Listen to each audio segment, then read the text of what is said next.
The history becomes mystery and the story becomes misery. Understand?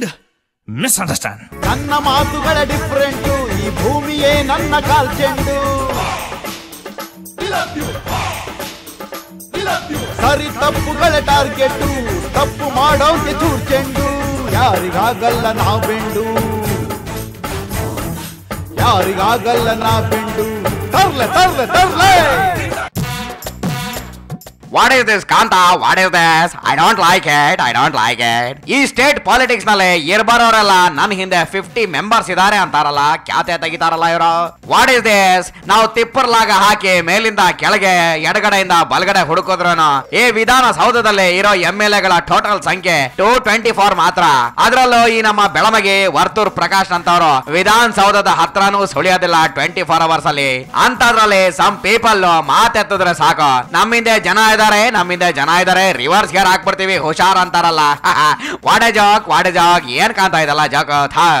ನೆನ್ನೆ ಮೊನ್ನೆ ಶ್ರೀರಾಮುಲು ನನ್ನ ಹಿಂದೆ 30-40 MLAs ಇದಾರೆ ಅಂತ ಹೇಳಿದ್ರೆ ಎಡ್ಡಿಜಿ ಅರ್ಧ ಫ್ಲವರ್ ಪಾರ್ಟಿನೇ ನನ್ ಜೋಬಲ್ ಇದಾರೆ ಕಣಯ್ಯ ಅಂತ ಹೇಳ್ತಾರೆ. ಅದಕ್ಕೇನ್ ಕಾಂತ ಮೇ ಬಿ ಇರಬಹುದು, ನೀವೆಲ್ಲ ಬಿಗ್ ಲೀಡರ್ಸ್ ಗಣಪ್ಪ ಅಂತ ನಾವು ಶಿವ ಅಂತ ಸುಮ್ನೆ ನಮ್ ಪಾಡಿಗಿದ್ರೆ, ಈ ನಮ್ಮ ಕೈ ಪಾರ್ಟಿ ರೀಲ್ ಹೀರೋ ಹಲೋ ಗೌರವೇಶ ಮಹಾರಾಜ ನೋಡಿ ಸ್ವಾಮಿ, ನನ್ ಹಿಂದನು 30-40 ಫೆಲೋಸ್ ಇದಾರೆ.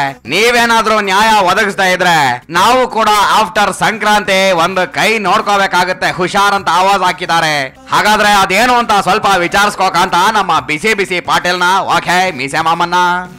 ಪಾಟೀಲ್ರ, ಜನವರಿ 15 ನಂತರ ಈ ಪೊಲಿಟಿಕ್ಸ್ ನಲ್ಲಿ ಏನಾಗುತ್ತೆ ಪ್ಲೀಸ್ ಟೆಲ್ ಮಿ. ಜನವರಿ 15 ನಂತರ ಕರ್ನಾಟಕ ರಾಜ್ಯದಲ್ಲಿ ರಾಜಕೀಯ ಧ್ರುವೀಕರಣ ಪ್ರಾರಂಭ ಆಗ್ತದೆ. ಅಬ್ಬಬ್ಬಬ್ಬಬ್ಬ, ಬಾರಿ ಬಿಡ್ರಪ್ಪ, ಅದು ಹೆಂಗಾಗ್ಬೋದು ಹೇಳ್ರಿ ನೋಡೋಣ. 35ರಿಂದ 40 ಜನ ಎಲ್ಲಾ ಪಕ್ಷಗಳಿಂದ, ಕಾಂಗ್ರೆಸ್ ಪಕ್ಷ, JDS, ಬಿಜೆಪಿಯಿಂದ 35ರಿಂದ 40 ಜನ ಈ ರೀತಿ ಚರ್ಚೆಯಲ್ಲಿದ್ದಾರೆ. ಓಕೆ, ಕೇಳಿದ್ರಲ್ಲ ಡಿಯರ್ ನಮ್ಮ ಕೌರವೇಶ ಹೇಳಿದ ಮಾತನ್ನ. ಓಕೆ ಬ್ರದರ್, ಒಟ್ನಲ್ಲಿ ಅದೇನ್ ಹೇಳ್ತಿರೋ ಅದೇನ್ ಮಾಡ್ತಿರೋ ಐ ಡೋಂಟ್ ನೋ. ಎಷ್ಟು ದಿನ ಈ ಫ್ಲವರ್ ಪಾರ್ಟಿನಲ್ಲಿ ಮಾತ್ರ ಕಿತ್ತಾಟ ಆಗ್ತಾ ಇತ್ತ, ಇವಾಗ ನಿಮ್ಮ ಈ ಕೈ ಪಾರ್ಟಿನಲ್ಲಿ ಶುರುವಾಗಿದೆ. ಮುಂದೆ ಏನಾಗುತ್ತೆ ಅಂತ ನೋಡೋಣ. ಇವಾಗ ಎಡ್ಡಿಜಿ ಪರಮ ಶಿಷ್ಯ ರೇಣುಸ್ ಅವರು ಅವರ ಗುರುವಿನ ಬಗ್ಗೆ ಅದೇನೋ ಸ್ಟೇಟ್ಮೆಂಟ್ ನೀಡಿದಾರಂತೆ. ನಡಿಕಾಂತ ಕೇಳ್ಕೊಂಬರೋಣ ಏನ್ ಹೇಳಿದ್ದಾರೆ ನಮ್ಮ ರೇಣುಸ. ಓ ಬಾಸು, ಮತ್ತೇನ್ರಪ್ಪ ನಿಮ್ ಗುರು ರಾಷ್ಟ್ರ ರಾಜಕಾರಣಕ್ಕೆ ಹೋಗ್ತಾರಂತ ನಿಜಾನ? ನಮ್ಮ ನಾಯಕರಾದ ಯಡಿಯೂರಪ್ಪನವರು ಯಾವುದೇ ಕಾರಣಕ್ಕೆ ರಾಷ್ಟ್ರ ರಾಜಕಾರಣಕ್ಕೆ ತೆರಳುವುದಿಲ್ಲ, ಇದೆಲ್ಲ ಊಹಾಪೋಹ. ಓಹೋ, ಊಹಾಪೋಹನ ಹೋಗ್ಲಿ ಬಿಡ್ರಿ. ರಾಜ್ಯದಲ್ಲಿದ್ದು ಏನ್ ಮಾಡ್ತಾರೆ ಪ್ಲೀಸ್ ಟೆಲ್ ಮಿ. ರಾಜ್ಯದಲ್ಲಿದ್ದು ಭಾರತೀಯ ಜನತಾ ಪಾರ್ಟಿಯನ್ನು ಸಂಘಟನೆ ಮಾಡಿ ಮುಂದಿನ ವಿಧಾನಸಭೆ ಚುನಾವಣೆಗೆ ಈಗಾಗಲೇ ನಮ್ಮ ನಾಯಕರ ಯಡಿಯೂರಪ್ಪನವರು ರಾಜ್ಯದಿಂದ ಪ್ರವಾಸ ಮಾಡ್ತಾರೆ. 150 ಸೀಟ್ಗಳನ್ನ ಅಂದರೆ 150 ಜನ ಶಾಸಕರನ್ನ ಆಯ್ಕೆ ಮಾಡಿದ್ರೆ ಅವರು ಒಂದು ಮುಂದಿನ ಒಂದು ಗುರಿ ಇದೆ. ವಾವ್, ಸೂಪರ್ ಅಲ್ವಾ? ಆಯ್ತು, ನಿಮ್ ಬಾಸು ನೀವು ಬಿಂದಾಸ್ ಆಗಿರ್ರಿ. ಓಕೆ ಮೈ ಡಿಯರ್ ಮೈ ಕೈ ಶೇಖ್ ಅಬ್ದುಲ್ಲಾ ರೇಣುಸ್ ಬ್ರದರ್ ಬಾಕಂತ ಇವ್ರದೆಲ್ಲ ಇದ್ದದೆ ಗಳ.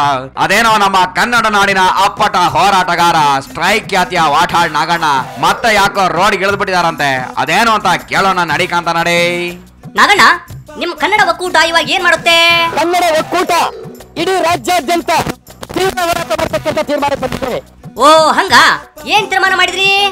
7ನೇ ತಾರೀಕು, ಯಾವಾಗ? ಜನವರಿ 7ನೇ ತಾರೀಕು ಹೈದರಾಬಾದ್ ಕರ್ನಾಟಕಕ್ಕೆ ವಿಶೇಷ ಸ್ಥಾನಮಾನಕ್ಕಾಗಿ ಇಡೀ ರಾಜ್ಯಾದ್ಯಂತ ಕರ್ನಾಟಕ ಬಂದ್, ಕರ್ನಾಟಕ ಬಂದ್, ಕರ್ನಾಟಕ ಬಂದ್. ಓಹೋ, ಬಂದ್ ಮಾಡ್ತೀರಾ? ಮಾಡ್ರಿ, ಮತ್ತೆ ತಡ ಹೊಡ್ರಿ ತಮಟೆ. ಓಕೆ ನಾಗಣ್ಣ, ನೀವು ಆಗಾಗ ಹೋರಾಟ ಮಾಡ್ತಿರೋದ್ರಿಂದಾನೆ ನಮ್ಮ ಕನ್ನಡ ನಾಡು ನೋಡಿ ಜಲ ಉಳ್ಕೊಂಡಿರೋದು ಇನ್ನು. ಓಕೆ ಫೈನ್, ಆ ಭುವನೇಶ್ವರಿ ತಾಯಿ ನಿಂಗೆ ಒಳ್ಳೇದ್ ಮಾಡ್ಲಿ. ಬಾಕಂತ ಇವತ್ತಿಗಿಷ್ಟು ಸಾಕು. ನನ್ನ ರೆಡ್ ಜೈಲೋ ಕಾರ್ನ ಈಚೆ ತೆಗಿತೀನಿ. ಏಟ್ರಿಯಾ ಹೋಟೆಲ್ಗೆ ಹೋಗಿ ಕಾಕ್ಟೈಲ್ ಪಾರ್ಟಿನ ಅಟೆಂಡ್ ಮಾಡಿ ಫುಲ್ ಟೈಟ್ ಆಗಿ ಬರೋಣ. ನಡಿ ಕಾಂತ ನಡಿ.